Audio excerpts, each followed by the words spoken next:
I rank where the view is nothing less than phenomenal for how I express and project from my abdominal. The only view better, both my daddy and my mama know. No living parents, my sons give me balance. My wife is my serenity, this mic is my identity. The world is foul enough, that's why I write without obscenities. Provoking danger with broken language and spoken anguish.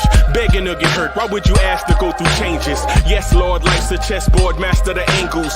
Control the tempo, be the one who holds the info. Acknowledge is just as deadly as machete swings. When spoken, the truth is as potent as that Medellin. While others swear the style is free, I just let it ring. Our time is undervalued, soldiers make us better kings. My fans on my shoulder, reaching after better things. Today I take the shot, for them I'd rather set the screen. My mama told me follow my dreams. My daddy told me get it by any means. Stand tall, make him bow to a king. But I've evolved, you can see the resolve. Look in my eyes when you speaking to God. Life and for those who we caught up in using what I was called with the muse. I guess they call it proving I'm more than an artist. Penciling out my darkest while stenciling out a harvest. And storing what gets me from A to B, just like garages. Instrumental with collages. Envision what I've been drawn. Broadway to give you rhythm like the great Lena Horne. Soul bent on, found comfort in the storm. Find peace and on when you see them others perform. Organized chaos, outcasted like hey ya.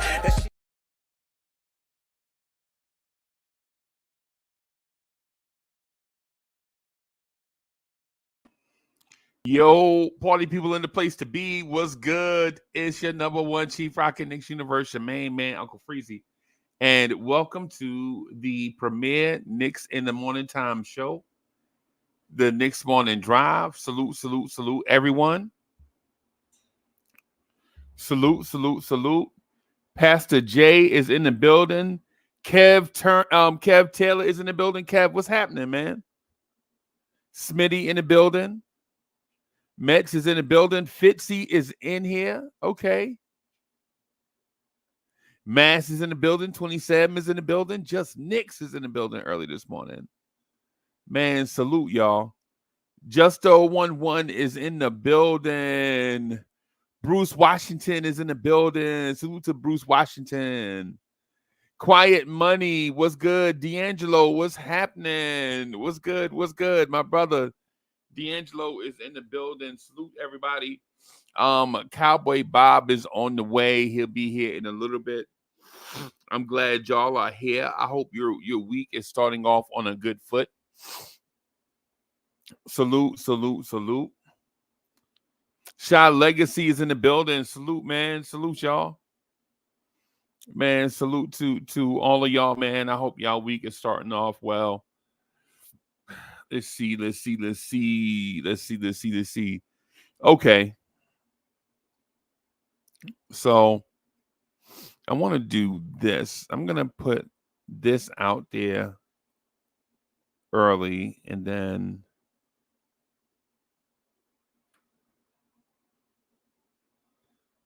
all right.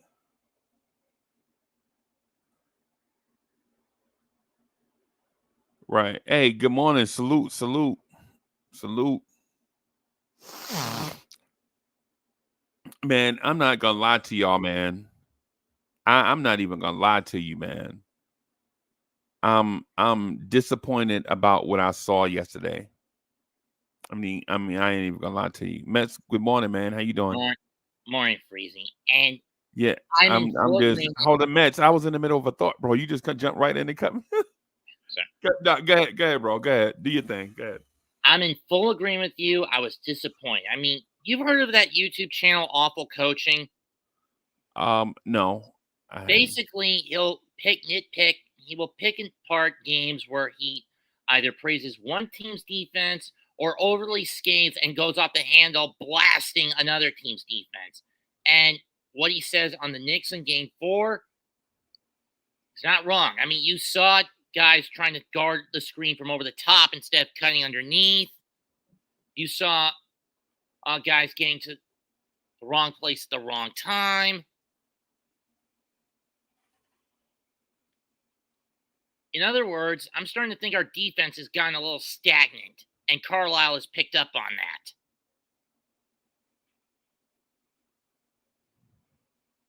Okay.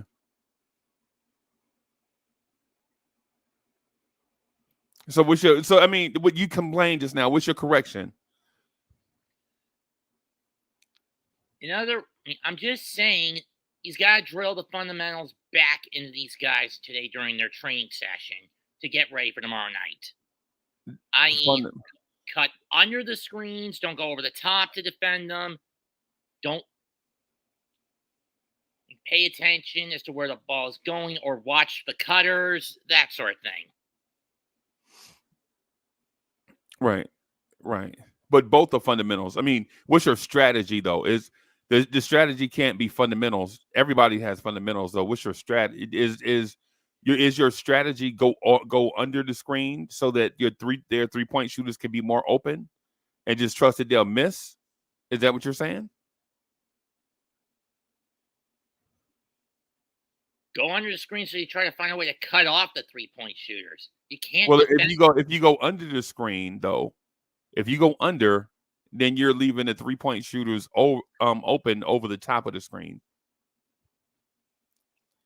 Yeah, you just can't be at two places at one time, bro. That's what I'm asking. I'm asking if you have a specific thing that Cowboy Bob, what's good, bro? Good morning, guys. Good morning. Hold on, let me get to that video. So you wanted to vent this morning, so you're frustrated like I am. Yeah. Okay. No, I got you. I'm just gonna leave a link to the video, in question where this guy goes off in the chat. Yeah. If that's okay. Yeah. Jay Boogie says, "Good morning, blessings, health, and happiness. Again, happy Mother's Day. Shout out to the family. Believe. Salute. 3 capital S's." Cowboy Bob, what's good, bro? And what I fear is Mets came in on fire this morning, man. He said that he believed the Knicks should go underneath the screens and give Indiana more opportunity to shoot the 3 so that maybe they'll start missing 3s, and maybe that will be an effective change from the defense that we had already been seeing. It's good, probable. That could work because then they're gonna tire out with the 3 ball. Plus, we're home, so that strategy could work. I mean, you look at Dante. Half the time, he's going too constantly over the top of the screen, and he's taking too long to get back defensively. It's the same thing with Josh, where he's not keeping his eye on the ball. I just think that the players they're playing out of what they normally used to because, like I've been saying, in the series, if you look with the screens and everything, like you've been pointing out, every time we move back to the switches and we actually allow them to shoot the 3-pointers and contest it just enough, we actually end up winning. So somewhere along the lines, the defensive strategy that we've had played earlier to win hasn't been going on in these last 2 games. So, like I said, I woke up this morning and what I feared when everyone is like, oh, relax, it's 2-0, we're going to come back and win it, or we're going to sweep, and now it's 2-2.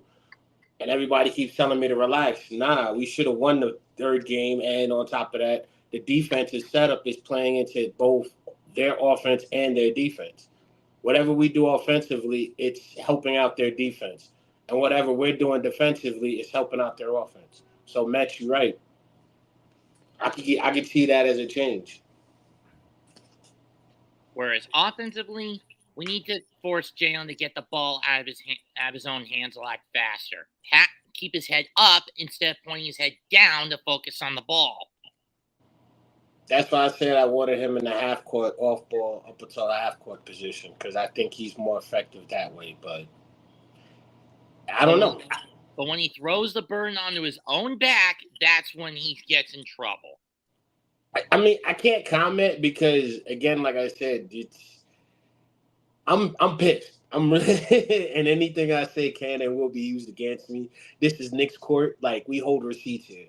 So I'm trying not to blow up. with some type of composure. But I agree with you, Mets. The way we've been playing defense has been lacking, and I also feel that what we need to step up is in our offense. It's like we've accepted what's going on as opposed to actually being the mentally tough team we were before. Like offensively, no matter what happened, we would attack or we would hit our shots and we would get back on defense. Now there's no communication, there's none of that. So this is what's causing these gaps in our defense as well. So it's not just the picking up of the switches, it's where's the communication? Where's the effort that we used to see? Where's this the hungry that, hey, I gotta cover this side, you get that side. And everyone's saying, oh well, we lost it with injuries. We've been playing with injuries all years, and we still got 50 wins. We still managed to outcoach a lot of our opponents. We still had players to step up in the positions that aren't even supposed to be in the positions, but they've excelled beyond anybody's expectations. So right now, what we need to do is sit back and rethink of what we need to fix. Get back to our defense, get back to rebounding, get back to getting to the foul line and hitting our free throws and creating our own shots. Mm-hmm. But like I said, I don't know. That's why I keep saying I think Brunson needs to relax with the ball. He needs to be half court. And when I say anything about Brunson, it's, oh, you're not a Knicks fan. You're going against Brunson. You know, you got and to those people, I think, Bob, you and I should just tell them, shut. To those fans who are overkill Brunson apologists, will you please shut the hell up? It's not even just that. It's like if you look at the games of how we've been playing, the only constant that has been in this series outside of OG before he got hurt, if you look at the 76ers series, if you look at this series, it's always been the play off of either Josh Hart and OG or Dante and OG. Like OG has really been that guy to help us keep some type of balance as far as hiding defensive woes or giving us a positive. Now, the problem that I'm seeing is, where's that same energy? We've played throughout the regular season without him. Where's all this energy we've had before? Dante played excellent in game 3. I expected him to come out and give you 19 points. I wasn't expecting him to give you a whole heat, but at least he would have had the defense. His defense wasn't there. Like, he just flopped. But when he gets a bad game, it's like kill him, or when Hart has a bad game, kill him. But when Brunson's taking these bad shots, it's, hey, he's got to shoot. He's the only set of offense we have. When Dante's showing you throughout the air, he can step up to help out the offense. OG, well, now he's hurt, doesn't count. But Hartenstein, like, you've had guys that can give you 2-3 minutes of offense to where when you're cold, you can get your wind back. But he's not even using that. And again, this is the selfish mindset I think Brunson forces on himself when he gets that burden. Like, it's got to be on me, instead of the team as a whole. Dude, you're not effing Atlas. Quit acting like you are.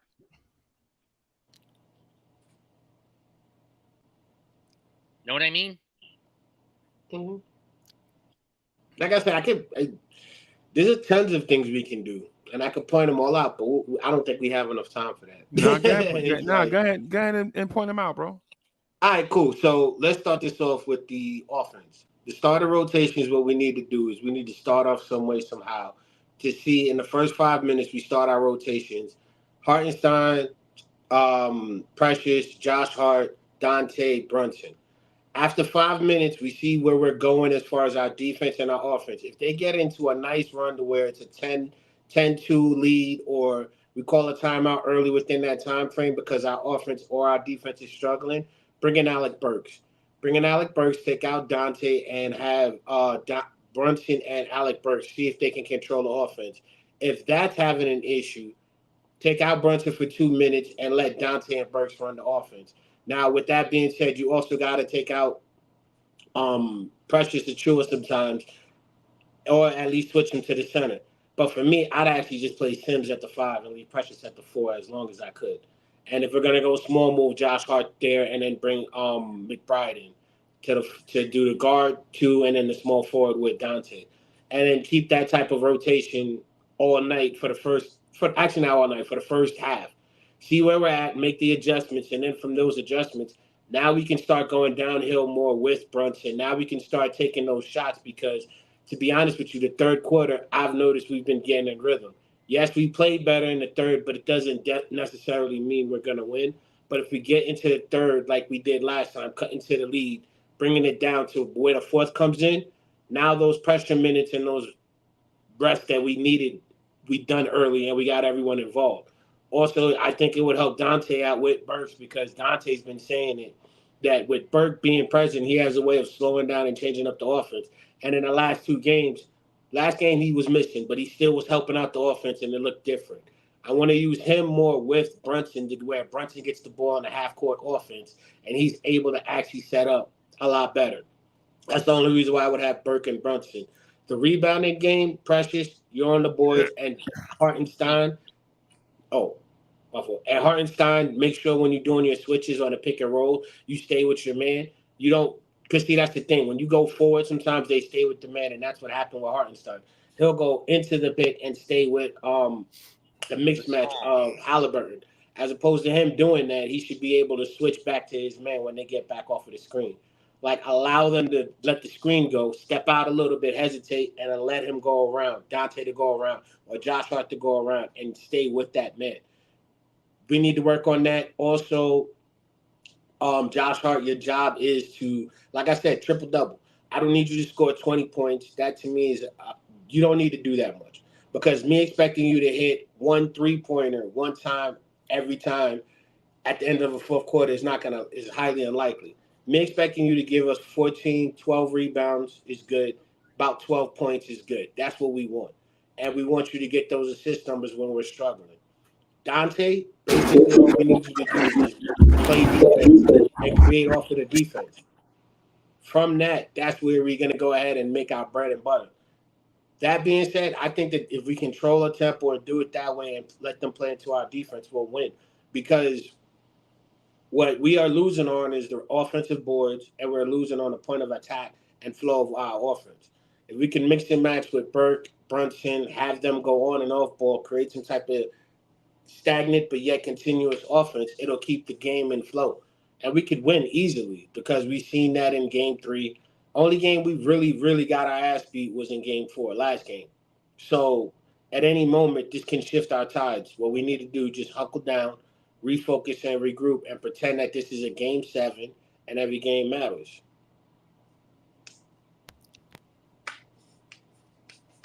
Because for me, like I said, I expect Brunson's offense, the way he's been playing, I can see 30 to 35 points. Josh Hart gives you 15. Dante gives you 20. That right there is what, 40, look, 35, 50. Yeah, that's 50. That right there is 70, 60 points. That's what you pretty much need. You don't need all this offense because as we see, the Pacers offense is stagnant. Look at what happened last game. They were missing all their shots, but we were actually missing ours late in the quarter, and they happened to hit theirs in game 3. So when they're missing, we just got to take advantage. We don't need everyone to be scoring 25, 30. Josh Hart facilitate with the assist, and Brunson will get his 35, and we can win. He doesn't need to sit there and have our top 4 offensive guys to be scoring X amount of points. No, that's crazy. Because if they're doing all of that, what happens when they get cold? What happens when they get stagnant? What happens when they're taking a rest? It needs to be a continuous flow of offense around everyone to where everyone eats. And when Brunson gets into his Brunson burner, we're okay with letting him do it when we have a 5 or a 7-point lead. But the offense would have been well enough informed throughout the game to where, hey, Brunson, calm down. Let's get back. Because we could beat them easily 100 to 89. We could beat them with our defense. We don't need to score a whole heap. We just need to take advantage of what they give us. By the way, the OG injury update, what I found out, he's only just started pull working.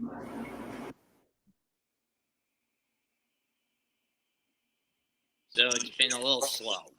Salute. Salute. What's up, Mark? Good morning. Good morning. Yeah, it was. So Cowboy Bob and Mets disagree with each other. So Mets had came on and talked about how the defense need to make an adjustment, and then Cowboy Bob just went on, got the offense. on his he just got in Times Square, or not Times Square, but Town Center, and talked about how the defense, you know what I'm saying, it wasn't as bad. We can hold them to 100 to 89, something like that, and make tiny adjustments. So what do you think? I think They it was the defense. they disagree cordially. Like they wouldn't Yeah, fight. Have a different point of view. I know. Yeah, because if it was, I gotta go. I can't do it. Like, I can't get crazy. But Yeah.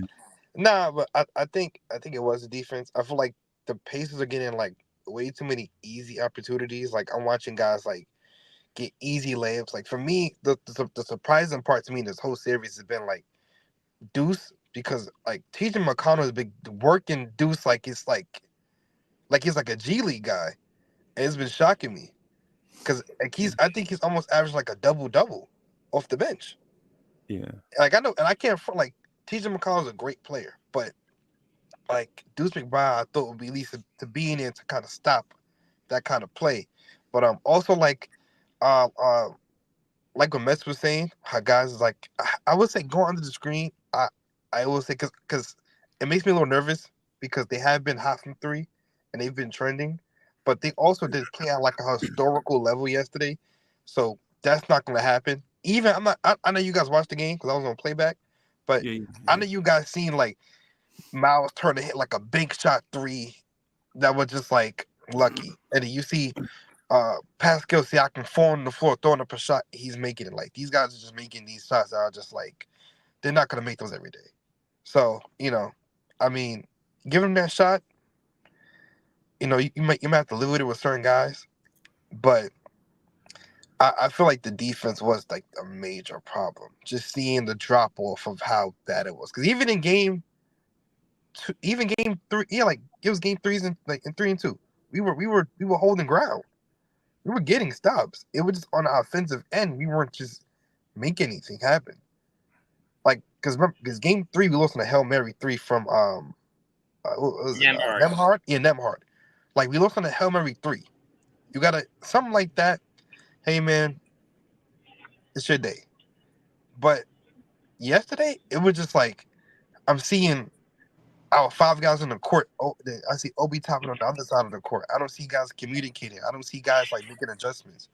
Because I remember in game two, when Brunson goes down, he comes back, and we get into the flow of the game. I see Hardenstein communicating. He's telling guys where the screen is at. And then I see everybody making gestures and and kind of making these adjustments.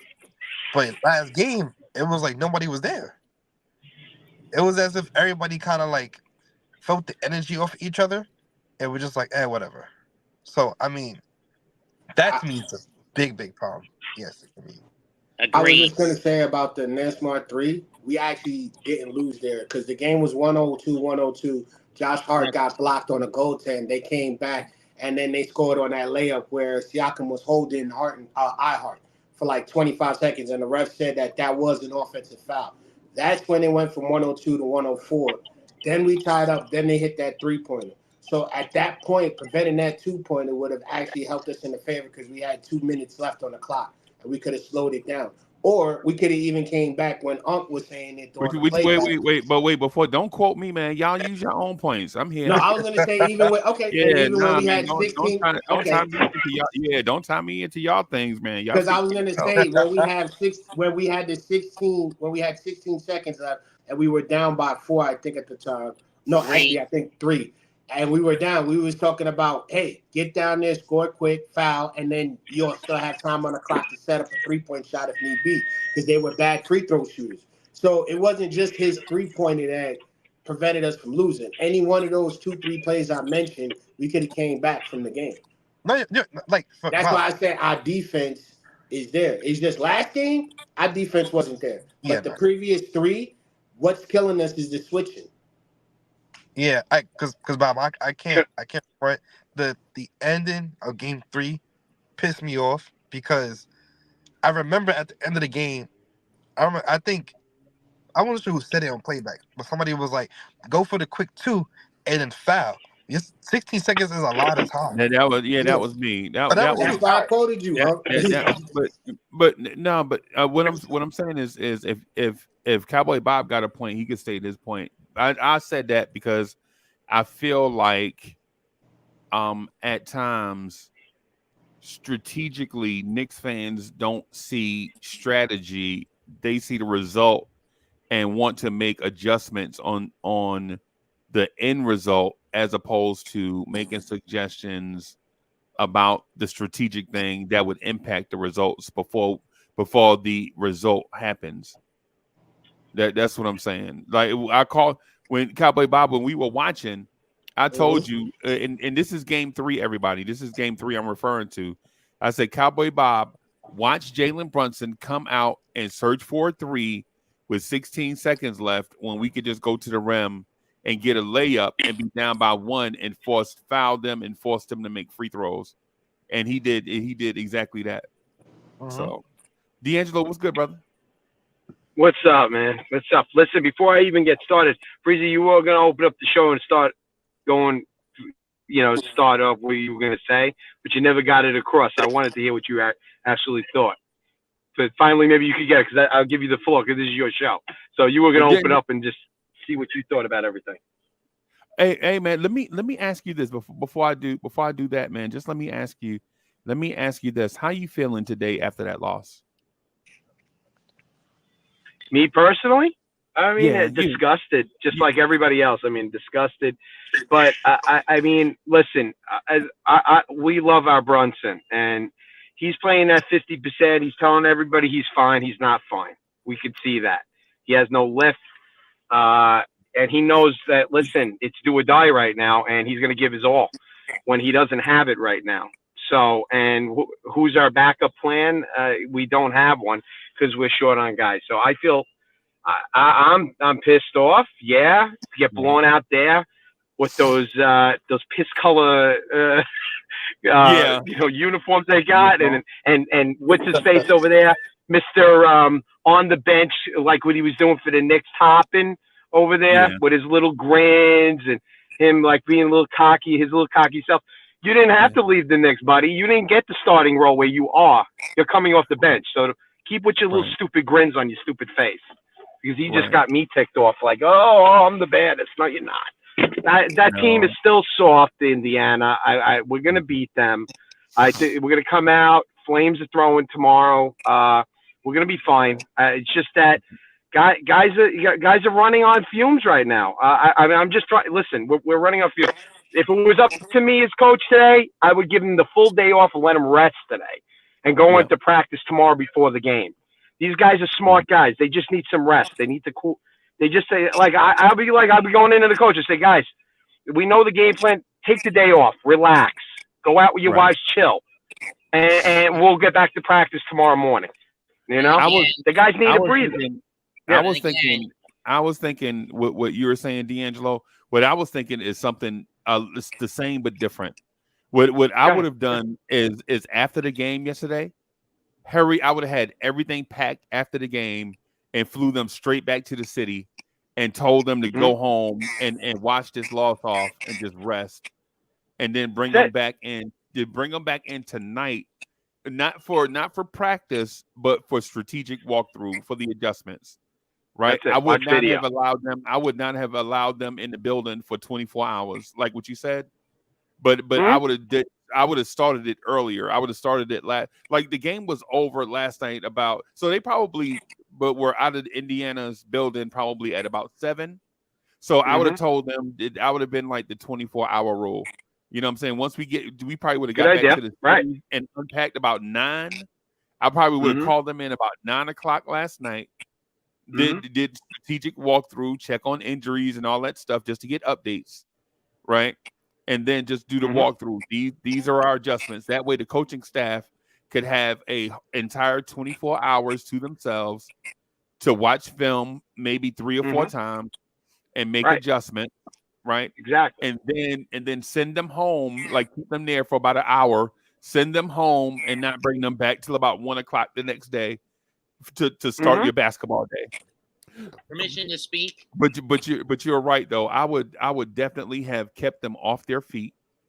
Right, Mhm. definitely had kept them off their feet for at least 24 hours, and you know what I'm saying that way giving the coaching staff time to make adjustments, and I would even have gone further than that if I could. Now in a playoff series you probably can't, but I would probably have did teleconference. You know how they have their playbook tablet, right? You know how your playbook is on a tablet now. I may not Mhm. have even called them in. I may have did the adjustments through like not a Zoom call because it'd probably been something more technical than that. But I probably would have did adjustments through that, just like some Zoom type thing where everybody could stay off their feet and get the maximum amount of rest because the winner Mhm. of game 5 usually dictates who wins the series. May I request Right. permission to put in a little 2 cents? Go ahead, Miss. Go ahead, bro. The way I'm seeing it now, if anyone ever watched the second Mighty Ducks movie, the Knicks are in that morale point where after the 12-1 loss to Iceland, Gordon basically forced them into a practice almost instantly after the game, which forced the kid's tutor to give them the day off, and she basically chewed Bombay up and spit him out for basically running them ragged to the point where they called him Captain Blood. I'm getting to that point with Thibodeau with the way our front five has been run ragged.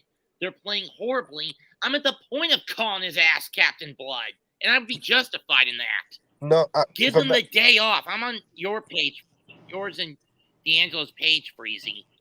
no. I feel like we gotta stop knocking Tibbs for that because even I see last night I see Charles Barkley talk about, why isn't he running pressure to it and Burks?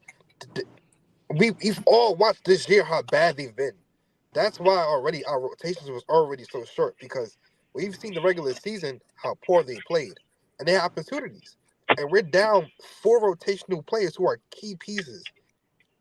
It's for us to win, you gotta play these guys heavy minutes because when Jericho Sim goes out there and has an 8-second violation, that's when you already know how things going left. Because in the playoffs, like I think I haven't seen anybody do that yet. You don't see that. So when you have guys run like this in all these minutes, he has to. Because would you rather us be down 5 or Brunson playing 37 minutes, or would you rather us be down 15 and Brunson play 25 and you put Burks in, and you can't do that. It's hard because now after a certain point, Burks is going to get tired. He hasn't been conditioned to play so many minutes through the years. I mean through the game. You know, it's for me. I can't blame Tibbs. The team is just hurt. Like our injury bug is just terrible. Even yesterday, we seen Harris not go for. I think he went for like a rebound or something. He fell on his elbow. It happens, you know. So I can't blame him. It's I tough. I agree with you because everyone will continue to say, "Oh, Brunson's our only offensive player. He needs to be on the I court." thought you said earlier, like 10 minutes ago, 15 minutes ago, you said injuries is not an excuse. We had been No, doing it I'm all saying year. I We got agree the with numbers. him with the injuries about how everyone keeps saying that he's playing them with all these minutes. And I'm saying everyone is entrusted Brunson. He needs to be on the court because he's our main offensive player. But when you put up these other matches, you can't trust the offense without Brunson being on the court. So that's one of the reasons why Brunson's on the court more. When you also look at the players that are hurt, they are only good for certain type of things. Some are good for rebounding, but they lack an offense. So you basically are limited with what you have as far as talent. So it shouldn't be on Tibbs. Everyone should know that this is what we have and we need to just go with it. That's why I'm saying I agree with you, Justin, one-on-one. Because the thing is we've been playing with injuries. We don't have the players. And when we do put in these formulas, like if I were to sit here and say Precious, OG, and Mitchell, everyone would be like, oh, that's a bad matchup because that's just rebounding. They don't have the offensive pressure. But due to injuries, we would be forced to play that without OG if we, you know what I'm saying? Like sometimes we just have to play what we have, and it doesn't help us. So right now we're hindered on offense because our best offensive players are out. It's not on Tibbs. He's giving the best that he can with what he got. And All right. even if he did, and look at last game, fourth quarter, he put in the bench squad. And they didn't even put up anything really. Like McBride was still struggling. McBride was Yeah. supposed to be leading that charge, and he was struggling. So what are we expecting from our bench if McBride, who's supposed to be our sixth or seventh man is struggling, we're not going to get any much more from our main bench. So it is what it is. Yeah, All right, 'cause hold right there. Just hold right there. Let's get it. Y'all be spitting with your flows, I'm just podcasting. That's right. On the air every day, I'm just podcasting. You don't know what that mean when I say I'm podcasting. I'm broadcasting these flows with the podcasting. Every day of my life, I'm just podcasting. Share my dreams with you, mean I'm podcasting. You can see my vision through the podcasting. But don't forget J Boogie when I'm broadcasting. I'm podcasting, he's podcasting. I've been spitting this venom since Karate Flicks. When Mr. Sales was sharing nothing but the Knicks. I guess you know by now, I seen some tough years. Now I know the reason why Freezy got them blowing tears. Yo, Hello, Boogie. hello. what's good, boss man? Good morning. Good morning. Good morning, AM to my brothers. Blessing, help, happiness. All my thinking was Cowboy Bob. Yo, go ahead and finish your take.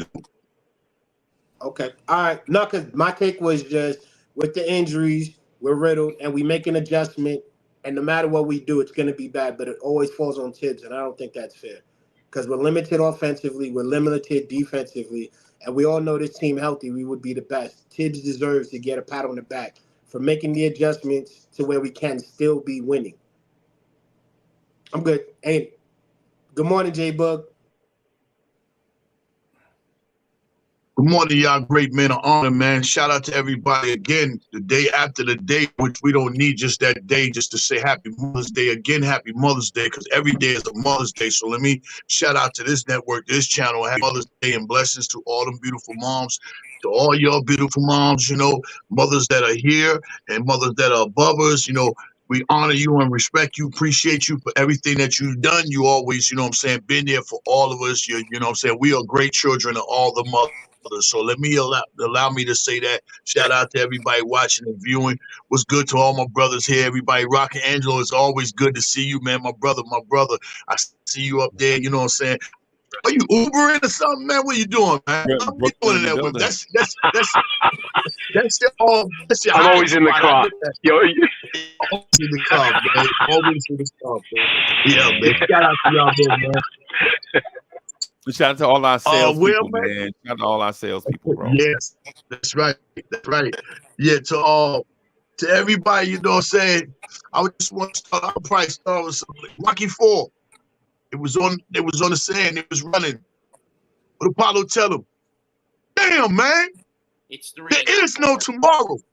It was 3, not There 4. is no tomorrow. What? It was Rocky 3, not 4. Well, 3, 4, whatever it is, but there is no tomorrow. whatever it is. Yeah, there's no There is tomorrow. no So tomorrow.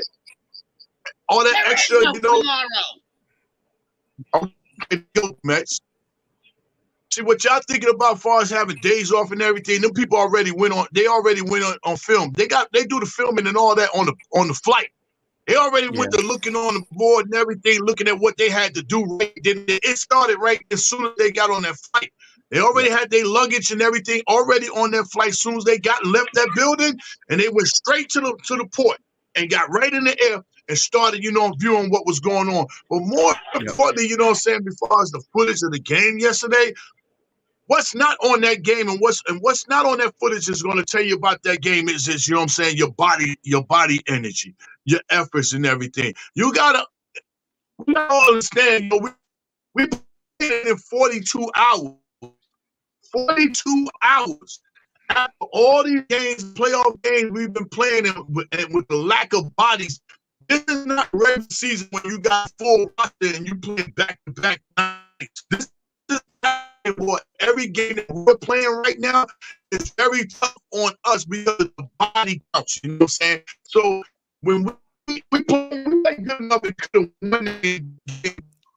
But game 4, man, you guys had to get up like 7 o'clock in the morning to eat breakfast first. You know what I'm saying? When they eat their breakfast and get the nervous then they going over on everything at the hotel. Then after they do that, they even going straight to the building to get ready for games. That's 3:30. Only time I seen 3:30 games on a weekend is a West Coast game. They treated us like we was on a West. Jay Boogie, I think Jay Boogie was having connectivity issues Yeah. just now, so I got part of it. I didn't get it all, but yeah, it did. Yeah, Keyshawn said Jay Boogie is in the Matrix, so yeah, that sounded about right. But he'll pop back on. Yeah. Yeah. So Justo, what's the adjustment, bro? For me, the guy who I feel like is gonna be like I was silent. I can't say silent MVP because he's been balling, but I feel like Dante. Because yesterday he had that was his only like actual bad game. But I feel like his ability, his 3-point shot is gonna come back the next game, and I feel like his ability to actually like bring off attention from Brunson is gonna help. Also, I feel like because to me, I'm sorry, Neesmith is a good defender, but I feel like JB he'll give all them buckets. He's better than all of them. I think his shot is just not there. I feel like they need to. I remember. I think it was game 2. Remember when he came back from the locker room and he was kind of hobbled, and they had like they brought him in, but he was like in the corner. I would like somewhere. I guess Burks. I guess is kind of like running the. He just has the ball. It has JB off ball, so that now it won't be a thing where he has to spend 6 to 7 seconds just dribbling up the court. At least get him off the ball. Try to have him get more opportunities where, put him in the pick and roll. Try to so like switch defenders and get him an easier shot. Because right now it was like he has to work extremely hard for every shot, and everyone's kind of just looking around. I feel like that to me is to be a big adjustment. Because right now we just watch him just try to score 26 points on 26 shots. That's not winning basketball. It's No, just not going to work. So I feel like that's something I feel like that should definitely change. Like I love Deuce, but right now this series isn't for him. I feel like Burks is shown as a vet that his ability to make smart decisions is going to keep us in games. Like the fact that like we're getting to the free throw line, but it's not at the right times. I feel like if we're down 6, or even if we're up 6 and the Pacers are pushing tempo, someone's gonna get to the line. Someone's gotta try to slow the game down. Because right now it seems like we're like I think it was game 3. The end of game 3, it was like we were playing to their game. I didn't like that. The fact that we kept trying to score so quick. I'm like, we have the lead. There's no point of us scoring 5 seconds into the shot clock if we're up 7. Take the ball, slow it down, get into your set, and get a shot. If not, get a foul. There's no point of rushing the game. I think game 5 would just be way better because so far this right here was our worst game, and this was their best game. I don't believe this trainer's going to just be a thing where they're going to just walk into the gym and be like, yeah, that's us. And also, quick side note, because I'm about to hop off, I'm just really upset because I hate seeing Halliburton do all that front running. Because I see him do that a lot this year. Where, like, they're up and they're talking crazy, and I'm like, when you were down 0-2, I get it, you're losing. But now they're like, I just easy out. And I'm like, come on. Y'all know on a really good day, JB could probably score 65. Justo, why you trying to get me fired up, bro? Like these dudes, when they was down 2-0, they coach was on national TV crying like a bitch. That man paid $35,000 so that he can complain, talking about he up there snitching. He up there. He was on the up there. Yo, I got 78 incidents of the Knicks pushing us around, right? And then I had, bro. He said he had, but we had video evidence, and I put one of them on Twitter where Tyrese Halliburton legit grabbed Brunson's jersey and was about to tear it off his body, but you never heard Rick Carlisle say that, right? And then after all of that, stool pigeon stuff. All of a sudden, the Indiana Pacers are the 86 Celtics, right? Exactly. To me, it's a lot of things that I can point out, man. But what I want to hear from you guys and see how you guys feel. I have a certain way that I'm feeling, and I have plenty of time to share my stuff. But I really want to, I value hearing you guys' opinion, Justo. That's why. You know what I'm saying? I'm glad you said what you said just now, man. I appreciate the fact that you even came through knowing you busy. You know what I'm saying? It's family. It's family here. I got really upset because the first two games, all we heard is, "Oh my gosh, they're giving Knicks all these calls." And even I heard Bob call this yesterday. I see Deuce McBride go up, I think in the first quarter for like a layup, and he got hip check in the air and they didn't He got call hip anything. check in the air, and they said that man went straight up vertically. I'm like, come on now. And we haven't heard Rick Carlisle say one thing about calls. He hasn't said, you know what, the Atlanta play more physical. No, it's been nothing. It's never been a problem. And that's why I love the fact that Tip said it could have been something. He said, I have to see film first. I can't call anything out. Right. I love the fact that Tibbs hasn't gone and said, oh, well, we're not getting calls because we're a small market team. That doesn't make any sense. The first thing is that 0-2 excuses out the window. And I was upset about that. And now they're up 2-2. I mean tied 2-2. And everybody's like, well, you know how it's gonna be, but it's only best 2 out of 3. Hey, Justo, how many small market teams are there in the NBA? A lot more than big market. 26. It's 26 of them, bro. You Exactly. only have 3 major markets: New York, Chicago, LA. Everybody else, maybe Dallas, but but Dallas exists as a small market team. San Antonio is a big city, but they exist as a small market team. What about Boston? Isn't that technically considered a big basketball market? Nah. No, Boston's a small market, man. Yeah. But Boston is smaller. Boston is smaller than Brooklyn, New York. Yeah. Boston is smaller than Queens, New York. It's just they spend money. Their fan base spends money. That's why it seems like they're a big market team. They are not. Right. So when people use the small market, when people use the small market thing, bro, it is not an excuse. There are only 3 major markets and then mid-size markets like Houston, Texas, Dallas, Texas, and others. Everybody else, bro, if you in a small market is who you are. If you didn't like the small market, why'd you take the coaching job there? Exactly. Jay Boogie, what's good, bro? I ain't mean to cuss in front of my man Jay Boogie. I know he is Saint, man. My bad, Jay Boogie. Yeah, good. Flu, I'm out of here. That's Jersey. Good morning. Okay, my bad. Justo. Hi, boss. No, I'm good. I'm good. You know, every once in a while, you know what I'm saying, I do an ad lib. That's what I call them. Yeah. I ad lib right there just now too, man. My bad. You good? Since we slowing down a little bit, I want to point out some things that the Knicks are lacking, and when I point them out, it's going to sound like I'm being a hater of our team, and I'm not. I'm just pointing out just critiques, places where we can get better. For one, in the playoffs, our point guard play has been terrible. Game 1 and 2 at Philly, games 1 and 2 at the Garden. I'm sorry, versus Philly was terrible point guard play. Right, Jalen Brunson just came out and went for his. He didn't get others involved, and then when we needed him to get others involved, they were not in the flow of the game because they watched one man score for the entire game. And so while 44 and 42 points and things like that look good when other guys are not touching the basketball, right, and then you just give it to them to bail you out, it seems like nobody is there to help you.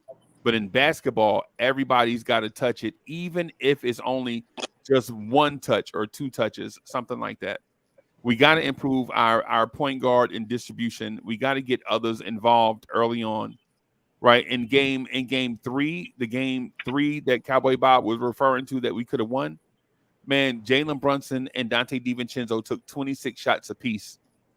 Nobody else on the roster took more than 9 shots, right?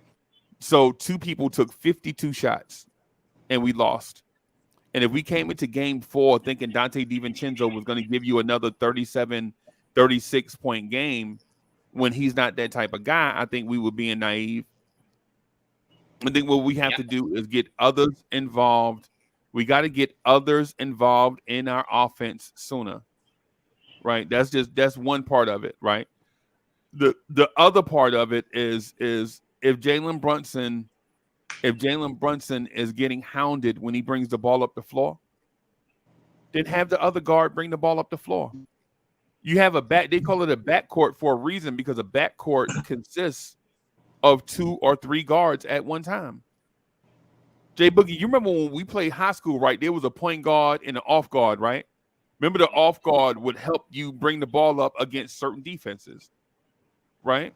That's just a part of one of the fundamentals of basketball. If one guard is being hounded by the defense, the other guard, who is not being hounded, brings the ball up until that team gets out of that defensive set that they're in. But we didn't go to that. When Jericho Sims got that 8-second call on him, Deuce McBride and Dante DiVincenzo were already down court, didn't try to assist. Right? And if you can't, and the reason why point guard play is important, I'm from Jersey City, so the point guard position mean a lot to me, right? You know what I'm saying? The point guard got to do point guard stuff. If you're a guard in high school or college or the pros, you got to be able to handle that thing, bro. Because if not, you are not a guard. When TJ McConnell was picking up Brunson 90 feet and Jalen Brunson is out there on one wheel, my coach would have went crazy. Your best player is out there on one wheel and you making him bring it up 90 feet and then have him initiate the offense once he cross half court, and the other guy's not. Jay Boogie, am I nitpicking with the guard thing? Nah, you spitting what you want to talk. Why Jalen Brunson got to bring the ball up 90 feet, being hounded by a defender, and then once he crossed half, he got to initiate the offense too? Or why is anyone Brunson giving him a screen? Brunson. It's mindset. I was just saying, no one comes over to help out. Go ahead, J-Bug, my fault. Yeah, I was on Gamo's. I was talking to somebody's live chat yesterday, and I was like, "Look, Brunson just brought the ball up 3 straight times, and when he brought it up the first 2 times, he shot it. Then the 3rd time, luckily, he got fouled. Yeah. And I wonder if the Nova Cats go at him like, dogs, come on, like yo, let us help you, let's get you going, but go through us for now until you get back right. You know what I'm saying? I wonder if they go at him like that. You know what I'm saying? And then when I saw, hold on, before I even mention his name, shout out to everybody that didn't Burks to play. Let me say that. Everybody that didn't want Burks to play, shout out to you. Because I know I was one of the ones that saying, yo, give him his chance. Because when you're on that bench and you realize the team don't need you no more, you can't wait to get back on that floor to, you know what I'm saying, to show and prove that, yo, I'm here. Game 1 in Indiana, that was touches and rhythm. Game 2 was legs and rhythm. So now that he got his legs and his rhythm, Brunson, you should have been using him to help you bring the damn basketball up court instead of you trying to do everything in the offense. Use this guy to your strength while he's ready to go. And he, you know, coming from Detroit and coming to the Knicks when Burks came, we all was happy with the play because we know we needed somebody as a ball handler coming off the bench. You know what I'm saying? So with him coming, just because he played here and just because he know the system and he understood the city, he understood the coach, doesn't mean that he was going to jail off rip because he wasn't playing with some majority of those guys that were here. So with that time sitting on the bench, he had a chance to look, see, and observe and understand what he could do, what he can't do, what he need to do, and he can help the team at. Now he's figured it out. You guys got to allow him to help you because he played into y'all coming back, you know what I'm saying, in his playoffs. But now you got to play into some him and let him help, you know, especially bring the ball up court. You know what I'm saying? Let this run through him. Brunson is a great shooter, too. Great. He can catch and shoot. Right. Besides can- just shooting yeah. off the dribble. But right now, Brunson got to allow the team to help him right now and not try to do it all himself. Let's get back to game 3, like as when Ragu, because he was Dante yesterday. You know, those are two different players, Ragu and Yeah. Dante. When Ragu in game 3 got us to the closing mark, that's what you need to have. You know, let us play the middle, Brunson. Let us play the middle. If you open it, you open it. But let us get the middle part that can help you get there. Then that way you could close as you normally do. But if you're trying to do everything the whole game, already we down on body counts and we'll win back in 42 minutes. It's not going to work. It's not going to work. And I love it. Use everybody on the floor. Right. So just with that, I just want to see Brunson use everybody on the floor, man. That's where I'm at as the team. I ain't worried thinking I'm not gonna win in my heart and in my mind. We're gonna win. Come tomorrow, Right. we're gonna have a lot of momentum. The crowd gonna be there. We're gonna get energized. We get a little bit more rest. You know what I'm saying? But right back to back was how we do Embiid. Outfit because Embiid couldn't get up and down the floor, and that happens. Same thing happened to us, where it was in the other's favor. Now we can get our rest. Win this game right here. Win this game right here. Then it's what, 3 days off? 3 games. We don't play again till Friday because the Pacers got that girl. She's opening up. She's opening up Thursday night, and they want her in that building. She's opening up Thursday night. So that gives us another day of rest to get prepared.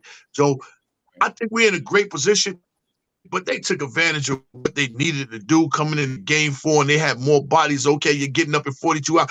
Extend the pressure on Brunson. And when they extend the pressure on him, he's not willing to get a ball up, man. Pass the ball forward and let them guys go, man, because they're not really a great defensive team. It's just that we are helping them become a good defensive team because we're not moving the ball. Move the basketball. Move it. That's it. And here's my question. That's all. And to piggyback off Boogie, the question is, how do you get Brunson out of that mindset? We had it early in the season. When you looked at the high screen and pick and rolls that we were calling, moving screens, sometimes I was calling them, we was doing it. We were coming down the court, and you would see Brunson use the whole court, and he would use a shadow screen. Someone would set the screen behind the defender, and he could get to it and use it to maneuver. But he doesn't get screens anymore, either in the high three-point position, or he doesn't even get it when he's bringing the ball up. So those are two things that could help him if he's in his locked-in mind. That's what I'm saying. We're not helping out Brunson give him the best ability to what he's doing, even though we know he has flaws. You know what? I don't think it's that, Cowboy Bob. I right. And no disrespect to your point, because I understand what you're saying strategically, but that's again in the regular season. You're doing that against the Wizards and the Hornets and the Hawks and Mets. Let me finish my point, man. Well, go ahead, man. Go ahead, bro. Go ahead. And you're also doing that against the Pistons. You're doing that against, to a lesser extent, the Spurs. You're doing that against Portland. You're doing that against any other bottom being can fodder team. But Indiana, a team on paper who sucks balls on defense, you should be doing that easily. But because of Brunson's tunnel vision to commit to being the lone ball scorer and not relying on his players to set the screen, he's getting smothered left and right the last handful of games. Coupled with the bad wheel, he's getting himself in trouble time and time again, and he just doesn't want to admit he's getting in trouble. Right. We already stated that already. We know that. What was the point you were getting at, though? I'm just saying that this is a team on paper we should be able to beat, but because of Brunson's stubbornness, the tables are being turned on us. Right, but we stated that 4 times though. But strategically, because I had a strategic point and you cut me off. Sorry. So what's your strategic point that you're gonna get to? Maybe if things go south again, sit Brunson for the front half of the first quarter and let Burks take a shot cooking on the outline, on the offensive front. Okay. Because these last couple of games, who's had to step up off the bench? Burks.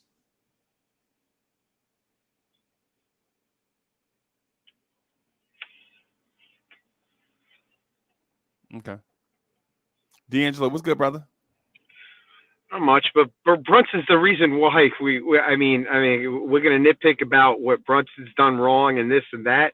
Come on, I mean, Brunson's one of the big reasons why we are in this playoff hunt and second seed, even though it doesn't matter in the playoffs. So doing this and that, no, right now we are wounded. Okay, OG is a big factor why we are suffering too. Losing him for that pull of that hamstring because he didn't slam it, stopping short, is one of the reasons why we're struggling right now.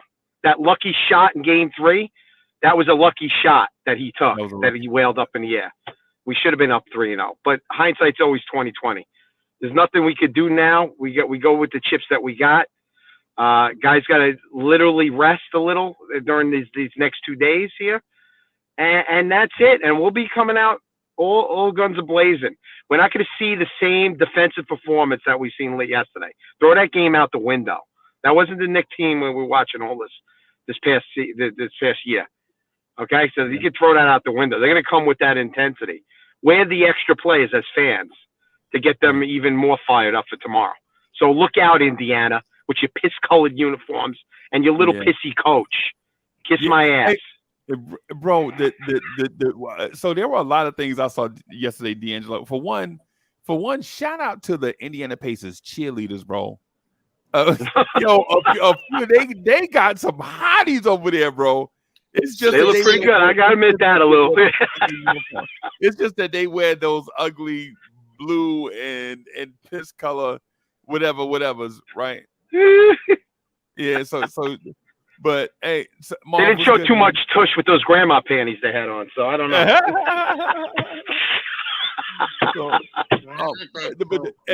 One of the things I did notice yesterday is that Indiana knows that we're down a few players, and our best player consistently throughout the season and postseason has been Jalen Brunson.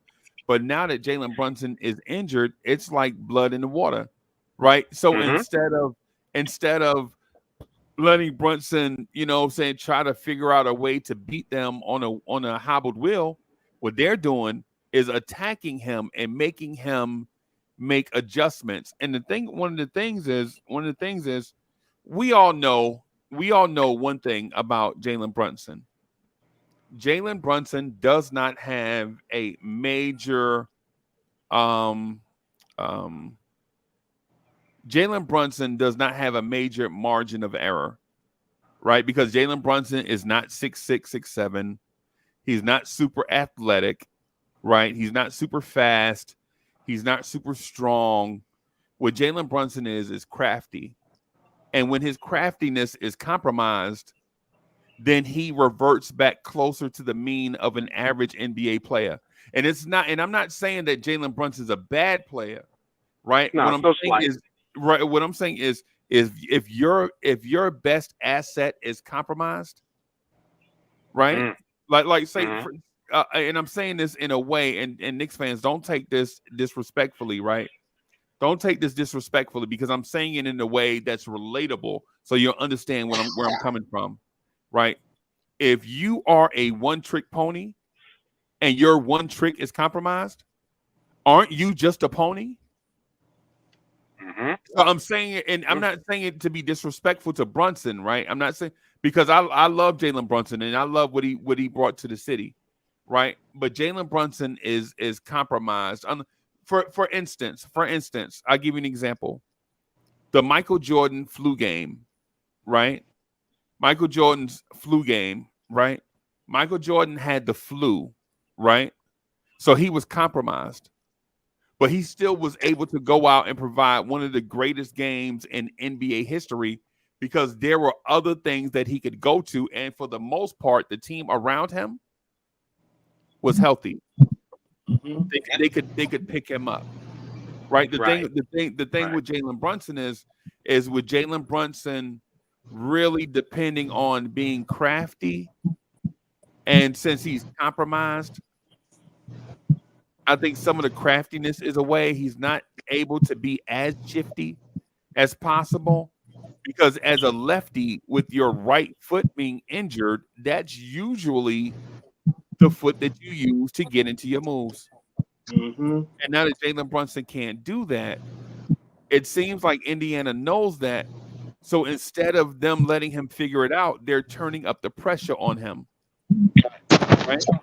But so if you're Brunson and you know this, why not lean on your other players on the floor and have them help you knowing that you're compromised? Marv, what's good, bro? Morning, Marvin. Can you hear us, bro? Salute, guys. Salute, Bob, Matt. Good morning. Yeah. Can you hear me, guys? Yeah, we can hear you. Can you hear me Yeah. now? Yeah. Good morning, guys. Real quick, Freezy, just wanted to step in and just say a couple of things. Freezy, you know, we all done been down this road before. And the playoffs are a game of attrition, man. And you make adjustments as each game go past.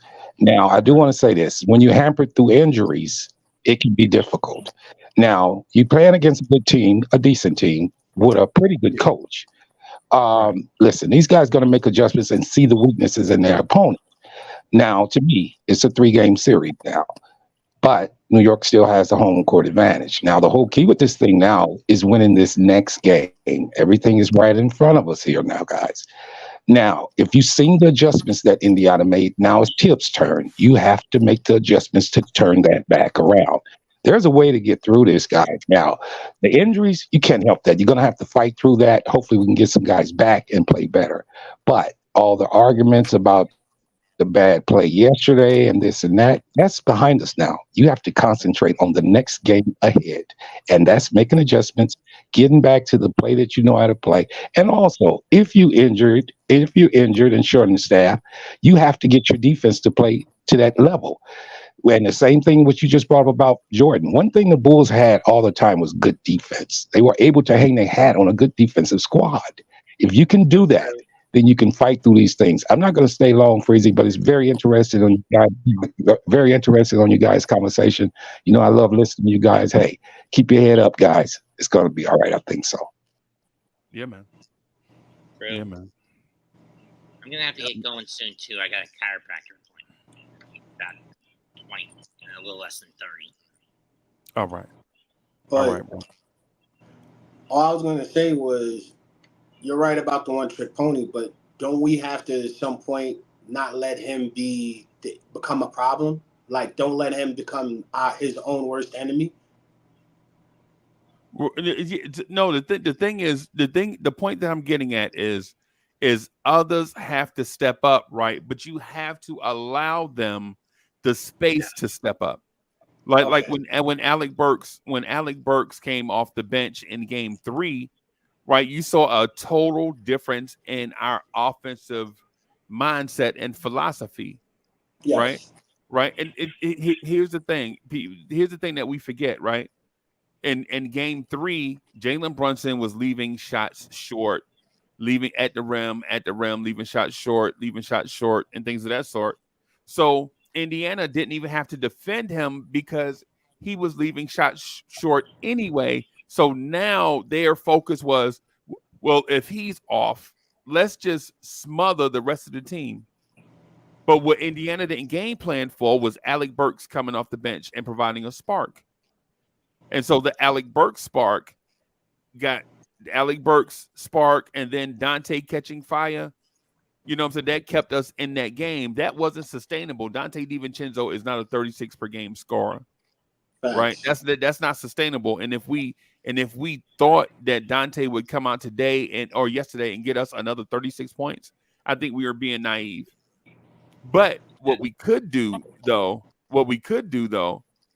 is provide the opportunity for others to get on a heater. And that player that we trusted to get on a heater for us did not, and he looked awful. That player was Deuce McBride. If you look at how we cycled the ball around the perimeter and got Deuce McBride looks in the last 2 games, and I'm not blaming Deuce before everybody think I'm throwing my man Deuce away. I'm not. You're not. Right. I'm merely pointing out the fact that in game 4 yesterday he was 6 of 17, right? But 6 of those makes. I mean, at least 4 of those makes came so late in the game that they didn't even matter, right? Like out of those 6 makes, a few of those came when it was garbage time. Deuce has been questionable in this series with your D'Angelo. Think about this: with your starting point guard being hobbled, and your backup point guard not providing anything. It's going to put you in these situations where your team is vulnerable and need heroic efforts from other players. But the thing about that is you can't get those heroic efforts from players like whoever, because the guy that you trusted is not only giving you bad offense, but he's also getting killed by TJ McConnell. Yeah. Right. So not only is he not scoring, he's also giving up a lot on defense. Mm-hmm. It's one of those things. So basically, where I'm at is Game 5 has to be a Deuce McBride game. That's what I'm saying. Game 5 has to be a Deuce McBride, Alec Burks, Dante DiVincenzo game. Is paramount that if they don't show, we are going to lose. It's as simple as that. Right. The backcourt, because you can't ask Dante to hold Tyrese Halliburton in check and then ask him to also score 36 points while the other 3 guys are struggling. Yep. You said it too. You got to spread the floor, better fluidity on offense, pass the ball. Brunson's got to be more confident with his teammates right now because he's hobbled. Brunson can't do it right now because he's hobbled right now. So he's on one wheel. And you have to have a little more trust in your teammates. He's got to do that right now because we're in this short span that we have for him to rest. There is none. So what you got to do is you got to compromise things a little. You got to change it up. So and you got to be a team player, kind of like what we do at Lawrence, like what we do at Lawrence Tears, bro. Like when you guys show up, there's probably a million things I want to say, but as a teammate, I pass the ball, pass the mic. You know what I'm saying? I think it's like trying to get your points across and somebody cuts you off. Oh well, I mean, occasionally. Yeah. But the thing I'm saying is if you're Brunson and you're hobbled, you have to figure out a way to make it easier for your teammates to help you out. Even if it's only words. Even if it's only stuff like, hey, Dante, listen, man. Hey, man, I can't get to the paint like normally. So when I start the drive, just make yourself open in the corner, and I promise I'll try my best to get it to you. Even if it's just words, you know what I mean? Even if it's just encouragement, like Josh, man, you know, when I turn that corner, I'm not going to be able to make it there, bro. When you're open at the top of the key, man, just pull the trigger, just shoot it. Mm-hmm. What's the difference between you missing and me missing? It's still a miss. Correct. Right. What's the difference between if I make it and you make it? It's still a make. Right. You know what I'm saying? So, I think some of that is you know, figuring out, like for instance, if Jalen Brunson is indeed the focal point of their defense assignment, then why not be a decoy at times? Thank you. Correct. Yes. Right? Chad, am I wrong and with for that? God, go ahead, right. No. And real quick, for God's sakes, when you're at your free throw line, make your free throws. Okay? That's all I got to say. Please, guys, make your free throws. Make your free throws. Free throw shots. Yeah. So, yeah, man. One of the things that you know that I was pointing out is I'm not being overly critical of Jalen Brunson. I'm just pointing out the obvious. As Knicks fans, I think we know but we don't want to say things out loud. Like we know Jalen Brunson's margin for error is minuscule, right? Because he's short, he's not overly athletic, he's not fast, he's not twitchy. You know what I'm saying? And so he is using his God-given talents to the best of his ability. But when those God-given talents are compromised, he has to become something else, right? He has to become something else, right? He has to become a facilitator, a higher IQ player, right? Because we know when he's healthy, he's Weapon X. When he's healthy, he's Wolverine, right? That's who he is when he's healthy, right? But when he's not healthy, then what is he? He's still a quality NBA player. He just can't tap into his superpowers because he's hampered due to injury. Now, what does that mean, right? Like I said all of that, and I said it about 4 times already. So what does that mean? Basically, what that means is think the game at a higher level, right? Think the game at a higher level. Watch the film, figure out what they're doing, and counter what they're doing before they get into their action, Cowboy Bob. Like for instance, they zoned up top, and nobody noticed because when they had a man up top just looking out for the big for our screener, right? So what does that mean? If you're up top, right, don't bring the screener up top, right? That takes that defender out of the way. So now, right now, they still want to trap. So now you can't have a man just in space not guarding anybody. So what that does is the man that's doubling, bracketing, zombieing, trapping, bracketing, whatever, he has to go do that earlier to Jalen Brunson. And if Jalen Brunson backs that ball out, it's 2 people guarding 1. So on the rest of the floor, that means 3 players guarding 4 players, right? Cycle that ball around, make that Indiana defense move their feet, right? It's what they're doing to us. They're making us move our feet.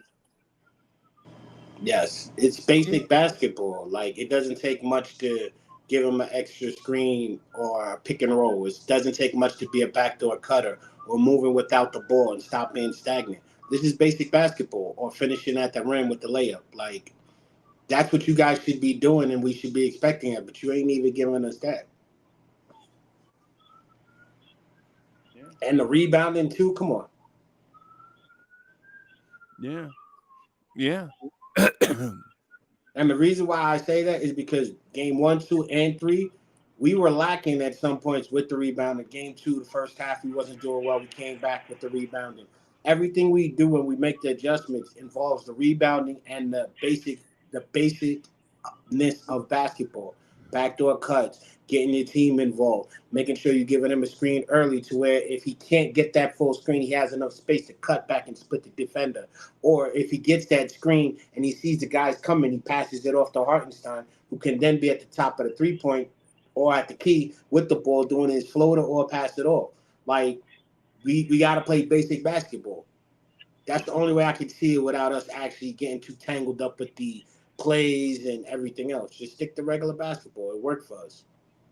Hey, D'Angelo, you know what I think ruined our strategy? Early in game 3, Indiana got a bunch of blocks at the rim. I think they got like 3 blocks. They got 3 emphatic blocks at the rim. And I think the Knicks are now intimidated going inside, especially Josh Hart. Right? But the thing about getting your shot blocked, if you've ever had your shot blocked before, the thing about that is it should fire you up to want to go back in there and do it again. You got to do this all day, baby. You got to do this all day without fouling me, right? That's what you do. That's what you do to shot blockers. Because if you let the shot blocker win upstairs, see, because blocking shots is not about you blocking, say, 5 or 6 shots. It's the intimidation factor that's on the floor now. And I think part of that has to do with with us too. Like we're not going to the rim as aggressively as we should for the fear of getting shots blocked. Right? It's what for Plays with you people that don't mentally, understand right? what I'm saying. It's how Patrick Ewing did the Houston Rockets in the 94 finals that we lost. Pat Ewing blocked shots early, right? But you know what the Rockets kept doing? Coming at him. They kept going at Pat Ewing, and he kept blocking shots, but they kept coming. And Pat Ewing had 35 blocks in a 7-game series. That man averaged 5 block shots a game in the NBA Finals. That's a record, by the way. But And that's more than Houston kept going to the rim. But what that did, though, is it opened up. Go ahead, Matt. It opened Ewing up to chip damage because sooner or later they were gonna find a crack in his defense and get around him, right? That's part of what happened. No, right? no, absolutely no.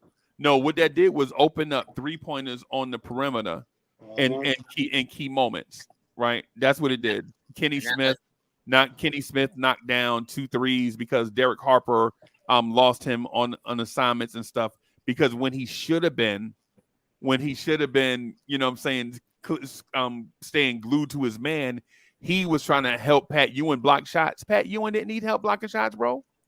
He had 35 of them. I thought it was Cassell and Ellie that also did us in that series. They also, yeah. Especially Sam Cassell, Mario Ellie, and Robert Ory. Right. I think we had to face one right. of them. So with that, as we had to end up facing one ghost again in '99 in the form of Ellie when he was with the Spurs. I mean, granted, he wasn't the big proponent. It was Robinson and Duncan that dominated us in '99, but the point still applies.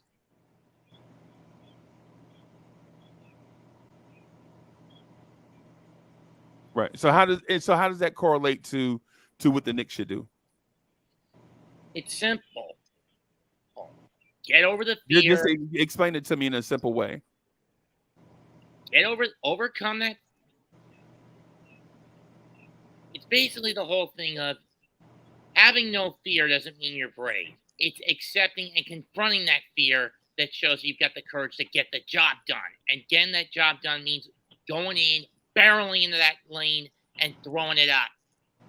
And then laying it up or driving it into down their throats instead of being scared of a block.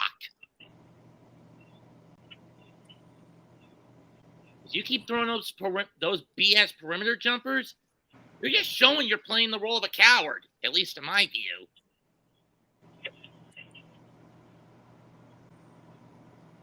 I was going to just add with what you were saying. You're right, but what can also help is if you do the right screens. You get a screen early, get them in the area to where we can actually attack and be good to go. Oh man, I got a bad. Sorry, I had an insect that came out of nowhere. But no, with everything going on, I agree with you. We need to focus on on better basketball. I gotta get going anyway. Have a good one, Matt. All right, boss.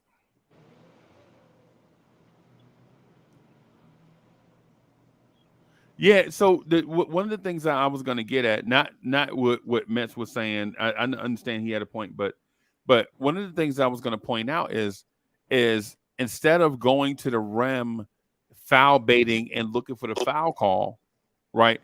Go in looking to finish strong. Yeah. Right. Go in because the thing is that what we noticed throughout the playoffs against Philly, against Indiana, when the coaches start to cry like big babies, is that they get the officiating or get certain calls put in the hands of the refs. Right? Mm-hmm. Right. Here's the thing. When you're going to the rim intimidated by a shot blocker and putting up shots short, you're taking the calls out of the officials' hands. When you go to the hole strong, right, the ref has to do something, right? That's what you have to do here. Go to the hole strong, and D'Angelo, was it you or was it somebody else? It may have been somebody else from Brooklyn that said it. But we mentioned the Dante DiVincenzo reverse layups at the rim, high off the glass. Was that us or was that somebody else?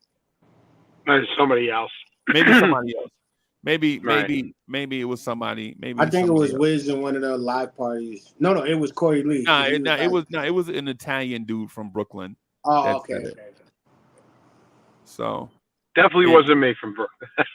Okay. All right. Sweet. All right. So my thing is if you guys notice, and I'm just gonna tap into your memory banks just for a second or two. If you notice Dante DiVincenzo's layup packages at the rim, high off the glass, not threatening the shot blocker, there are a few of those in Game 3, and I think in a couple in Game 4. Deuce McBride also missing bunnies at the rim, right? Yep. Not going strong. Jalen Brunson going to the rim and leaving the shot short off underneath the rim, like short and underneath, like barely making the rim. Because of the shot block intimidation factor. The thing is Miles Turner is a great weak side shot blocker, right? His superpower is recovering from his man and meeting you at the rim to block your shot, right? His superpower is not standing in front of the rim like Mutombo and blocking your shot. And shot blockers come in all shapes and sizes, right? Mark Eaton used to be a tree standing in the lane, right? You come to the rim and he'll block your shot. But if Mark Eaton had to move his feet, you could beat him and dunk on him, right? Greg Ostertag, right? Anybody remember him? Yeah. Shaq I remember him. Shaq used to call him Postertag, right?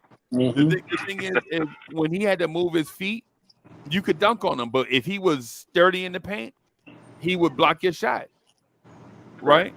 The thing is with the Knicks is this: if they commit to blocking the shot at the rim, if that's their strategy, then all we have to do in a sense is drive and kick, right? Trust Hartenstein's floater. Yeah. Right? His little teardrop that he practices. Yeah. Is that not a weapon? Oh, yeah, big time. Big time. Keep them moving. Indiana is not a good defensive team. They weren't all year. They are not. No. And those broadcasters, that's all they were doing. They're great. Everything's good. Doors burnt. I was ready to throw my shoe at the TV. I'm like, what are they talking about? Is she from Long Island? Yeah, I know. From Long Island. I was like, Dorisburg, really? Get good ball movement. Keep their feet moving.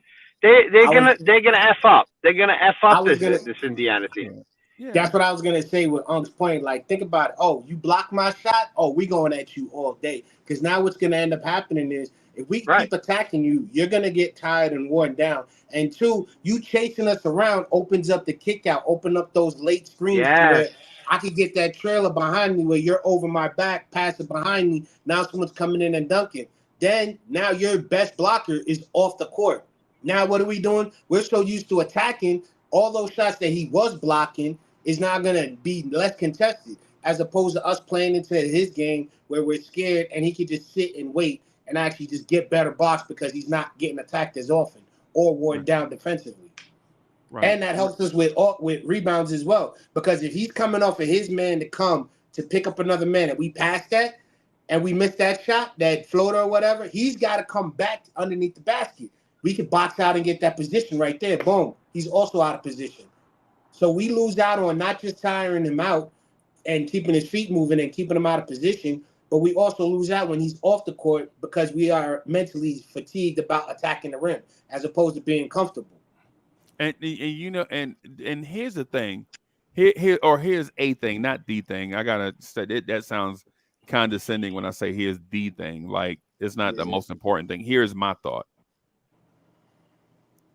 The more you make Miles Turner work on defense, the less efficient he's going to be on offense. Correct. Right.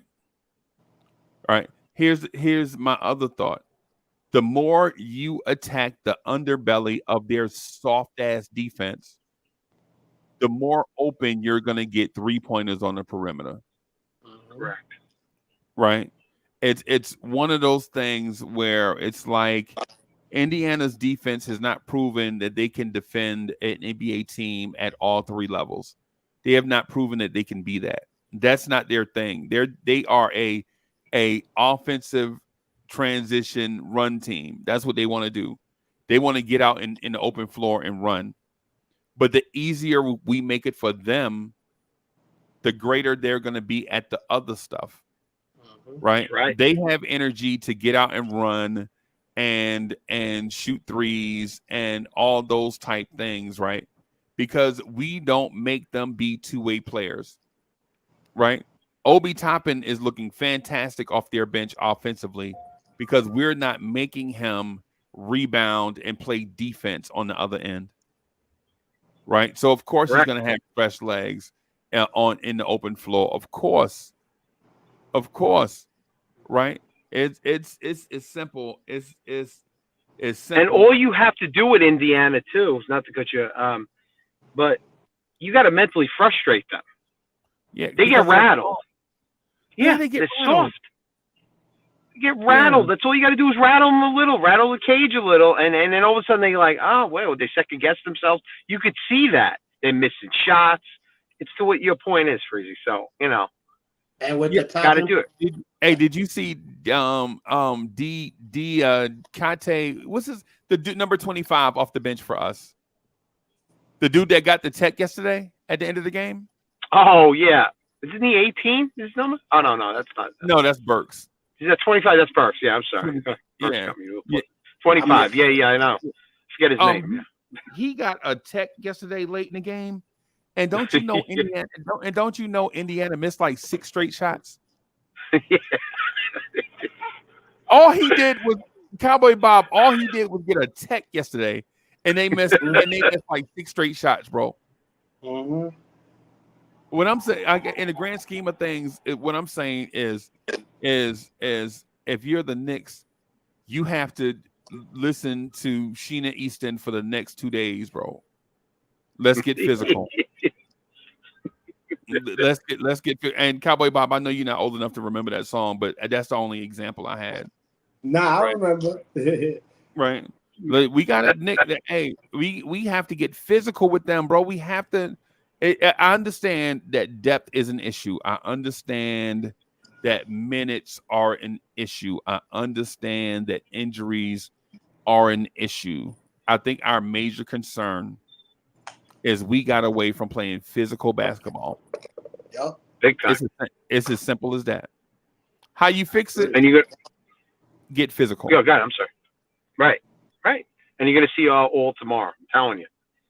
Yep. You're going to see them 10 steps ahead of them when we were like 10 steps behind them with yesterday's game. But I'm throwing that game out the window. I don't even think about it anymore. That's it. Tomorrow's the game. That's it. Yeah, bro. The last two games, we were not physical at all. Period. Right? We were not physical. Right? And CAA says we look gassed, but you know what though? When you play physically, guess what happens to the other team? They get tired. They get gassed also. And it's basic basketball. Getting to the rack, setting up your post spots, using the clock or the ball, as opposed to just dribble. Make them fight for everything. Exactly. Be physical with them, bro. It's basic basketball. Bro, yeah, man. We have to be physical. See, the thing is running up and down the floor, transition, that's not our game. That's not what got us here. What got us here was being tough and physical. But the last 2 games, we're running up and down the floor, just Yeah, road runner. Yeah, that's not us. And we lost those 2 games, and we're overly criticizing Tom Thibodeau. Nah, bro, we got to get. It's like that's why Roberto Duran used to throw body shots all the time, because no matter how fast you are, them body shots will slow you down. Mm-hmm. You can get knocked to me down, bro. I think it's a better knockout with the body because you don't even see it. You get knocked out in the face because someone, they timed it, but you get knocked out from the stomach, it hurts more. You get winded, you can't even get back up. Like, for me, a body knockout is worse than just a regular head knockout. Because it hurt. It stays with you. You got to use your breathing. You got to use your energy to keep going through the fight after you get knocked out. If your head's ringing, you can sit down for a couple of minutes, come back. But if you can't breathe, if you can't, come on. We gotta get their legs heavy, man. Yeah. They're out here skating around, playing depth. They're playing like, I think yesterday they might have played like 11. They might have played 12 people yesterday, bro. They all fresh. They out there in they pissy yellow uniforms with them pretty cheerleaders, and they out there, little kids is out there eating cotton candy and stuff. Man, we need to be physical with them, bro. And right? like with your OB point, like him, he's playing defense on the perimeter so he can leak back. But when I see him playing defense, he's playing defense on Dante, or he's playing it on McBride. Why are we not attacking him to bring him into the paint and he's staying back? Cool. Let him stay back because he's just going to reach over. Use that as an advantage. You know what he's doing. Get him involved and get him moving. Like, take advantage. We don't do it on the offensive end, but they're doing it too. Where they get the pick and roll. Obi shouldn't be in any conversation. He's soft. No. And he's big. He was soft when he was here. He's soft there. So we're making him look like he's this player. Like everybody I've heard, Obi's been scoring the last 4 games. He's the transitional piece. No, he's not. He's not even playing defense. No, and that's the other end of that we need to do. Oh, so you block my shot, good. Now I'm coming back at you on the defensive end. Let's see if you get this one. Yeah, I saw Obi Toppin blocked a shot in game 3, right? Mm-hmm. When Obi blocked the shot, I saw him pounding his chest and stuff, looking at the Knicks bench. I was like, yep, this is what we get for not being physical, right? Because if we were physical with Obi Toppin would be shook. We know that because we saw it last year when Miami was physical with him with small players. Oh yeah. I remember that in the Miami series last year. That dude Caleb Martin, they have him listed as 6'6", bro. That dude is 6'4.5". I saw him at the combine. They measured him at 6'4.5", right? That dude was playing Obi Toppin so physical last year that Obi was shook, right? Yeah. We have a physical 6'4" guy that likes to be physical. Why he's not being physical, I don't know. Right? Yeah. I don't know. I would be taking it to Obi every day. If I'm Precious, I'm attacking your chest every chance I get. I'm calling for a post up. I'm going in on you. I'm getting fouls. I'm making you look pissed to where everyone's like, oh, you're playing good basketball. Because a lot of these players that they have are soft. And if you play them correctly, you could come out on top and playing really well. Like, for example, if Precious were to play in the post more with Obi, him getting 4-6 points and then getting to the line, defense, Indiana, we got to get Obi out. We got to bring someone else in more physical. Now, you switch up their role playing into what their flow of offenses and defenses to where it's into our hands. Now you get the next guy, you beat on him, and you keep letting that go down to where they either get into foul trouble or they physically can't keep up. That's what we did the first 2 games. That's why the first 2 games were so close, because we were physical and they were able to keep up with their speed, but they got worn down in the fourth quarters. And what I mean by physically is you don't have to be dirty, right? You don't have to be dirty. That's not what I'm saying. What I'm saying is when you have the ball and you're in your 3-point stance, I'm leaning on you. I'm not fouling you. I'm leaning on you. I'm making you push my body off of you so that you can get into a move. And what happens over the course of 20 minutes, bro, you get exhausted. Bro, you ain't never been to the gym? Mm-hmm. Bro, you know how it is when you go to the gym, bro. When you go to the gym and you get on the Smith machine or one of the machines and you just like pushing, bro, after about 9 reps, your arms are like, hey, what the hell is going on?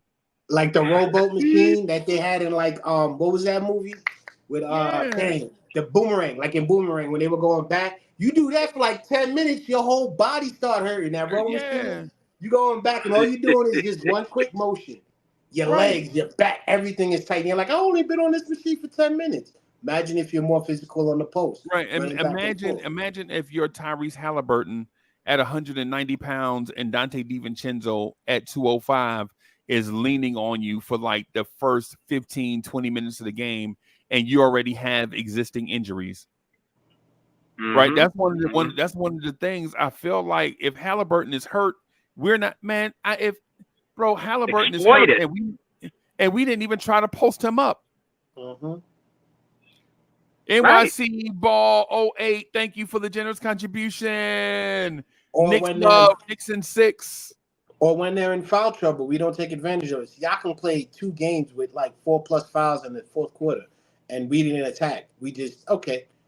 It's like we don't take advantage, and we shot more free throws last game than they did.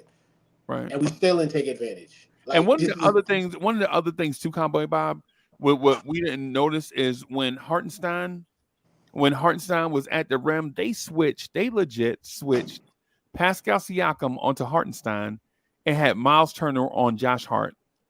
And Josh Hart, when he caught the ball on the perimeter, would not shoot the 3. That's what we want you to do. Either take him off the dribble, beat him at the rim and dunk, or shoot the 3. Yep. Or do what you always do. Do the fake pass.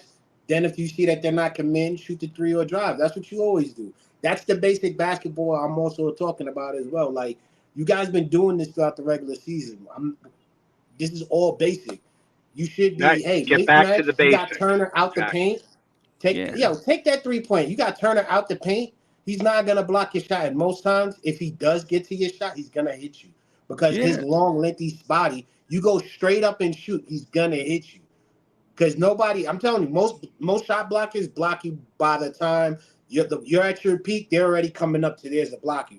No one actually has a timing like Hakeem and them to block you at the peak of when the ball's coming up to where they can get away clean. So use that to your advantage. And plus, him being in the air gives you 2-3 seconds to cut underneath him and box him out.